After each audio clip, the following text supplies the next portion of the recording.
ഞാൻ ഉപയോഗിക്കുന്ന വാച്ചുകളൊക്കെ ഇങ്ങനെ ഒരു പാത്രത്തിൽ ഇട്ട് വെക്കുമായിരുന്നു പതിവ്. അപ്പോൾ അങ്ങനെ വെക്കുന്ന സമയത്ത് ഇത് കംപ്ലീറ്റ് സ്ക്രാച്ച് ആവുന്നു, അങ്ങനത്തെ പ്രശ്നങ്ങളൊക്കെ വന്നതുകൊണ്ട് ഞാനൊരു ബോക്സ്, ഇത് പ്രോപ്പറായിട്ട് വാച്ച് ഇട്ട് വെക്കുന്ന ഒരു ബോക്സ് ഞാൻ ഓർഡർ ചെയ്തിട്ടുണ്ടായിരുന്നു. ഫ്ലിപ്കാർട്ടിൽ നിന്നാണ് ഓർഡർ ചെയ്തത്.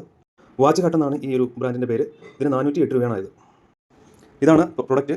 ഇതിൻ്റെ പുറമെ ഒരു റെക്സിൻ പോലത്തെ ഒരു മെറ്റീരിയലാണ്, ഒരു ഡിസൈനുള്ള ഒരു റെക്സിൻ പോലത്തെ ഒരു മെറ്റീരിയലാണ്. ഇതിൻ്റെ പ്രശ്നം എന്താണെന്ന് വെച്ച് കഴിഞ്ഞാൽ ഇതിന് വല്ലാത്തൊരു സ്മെല്ലാണ്. ഈ റെക്സിൻ്റെ ഒക്കെ ഒരു സ്മെല്ലില്ലേ, അതിൻ്റെ കുറച്ച് കൂടുതലാണ്, കുറച്ച് സഹിക്കാൻ പറ്റാത്ത രീതിയിലുള്ള സ്മെല്ലാണ് നമ്മൾ അടുത്ത് വെച്ച് നോക്കുമ്പോൾ.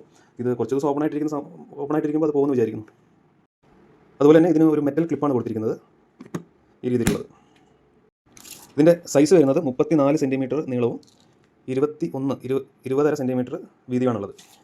ഹൈറ്റ് വരുന്നത് 7.5 സെൻറ്റിമീറ്ററാണ്. ഓപ്പൺ ചെയ്യുമ്പോൾ ഇങ്ങനെ 12 വാച്ചുകൾ സൂക്ഷിക്കാൻ പാകത്തിനുള്ള ഓരോരോ കമ്പാർട്ട്മെൻ്റ് ആയിട്ടാണ് ഇതിനകത്തുള്ളത്. ഇതിൽ ഒരു വാച്ച് നമുക്ക് ഇട്ട് വെക്കാൻ വേണ്ടിയിട്ട് ഇങ്ങനെ ഒരു ഫോം ഫില്ല് ചെയ്തിട്ടുള്ള ഒരു കുഷൻ പോലത്തെ ഒരു സാധനമുണ്ട് ഇതിൻ്റെ പേര്. ഇത് ഓരോരോ കമ്പാർട്ട്മെൻറ്റ് വേർതിരിച്ചിരിക്കുന്നത് കാർഡ്ബോർഡാണ്. കാർഡ്ബോർഡിൻ്റെ മുകളിൽ ആ ഒരു ഫാബ്രിക് കൊണ്ട് ഒട്ടിച്ച് വെച്ചിട്ടുണ്ട്. അപ്പോൾ ഇത് നീറ്റായിട്ട് തന്നെയാണ് ഇരിക്കുന്നത്. അതുപോലെ തന്നെ ഇതിൻ്റെ ഈ കവറിൻ്റെ ഭാഗത്ത് ഇങ്ങനെ ഒരു പോർഷൻ ഉണ്ട്, നമുക്ക് എന്തെങ്കിലും ഇട്ട് വെക്കാൻ വേണ്ടിയിട്ടായിരിക്കും.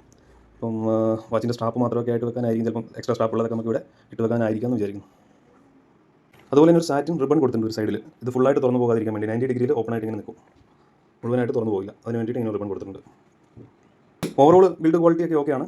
ആകെ ഒരു പ്രശ്നമായിട്ടുള്ളത് ഇതിൻ്റെ ആ ഒരു സ്മെല്ല് മാത്രമാണ്. ഈ ഒരു റെക്സിൻ, ഈ ഒരു മെറ്റീരിയലിൻ്റെ ഒരു സ്മെല്ല് കുറച്ച് നമുക്ക് സഹിക്കാൻ പറ്റുന്നതിലും കൂടുതലാണ് അടുത്ത് വെക്കുന്ന സമയത്ത്. റൂമിലൊക്കെ ഇരിക്കുന്ന സമയത്ത് റൂമിൽ മൊത്തത്തിൽ വരുന്നില്ല, നമ്മൾ ഈ പ്രൊഡക്റ്റിൻ്റെ അടുത്ത് ചെല്ലുന്ന സമയത്ത് ഒരു സ്മെല്ലുണ്ട്. വാച്ചുകളൊക്കെ എടുത്ത് വെച്ചു. എൻ്റെയും വൈഫിൻ്റെയും മോളുടെയും കൂടെ വാച്ച് എടുത്തപ്പോൾ ടോട്ടൽ 12 വാച്ച് കറക്റ്റായിട്ട് ഉണ്ടായിരുന്നു. അപ്പോൾ അതെല്ലാം വെച്ചിട്ടുണ്ട്. കുറച്ചൊന്നും വർക്കിംഗ് ഒന്നുമല്ല, ഡെയിലി യൂസ് ചെയ്യുന്നതല്ല. അപ്പോൾ എല്ലാം കൂടി ഞാൻ എടുത്ത് വെച്ചു. അപ്പോൾ നീറ്റായിട്ട് ഇരിക്കുന്നുണ്ട്.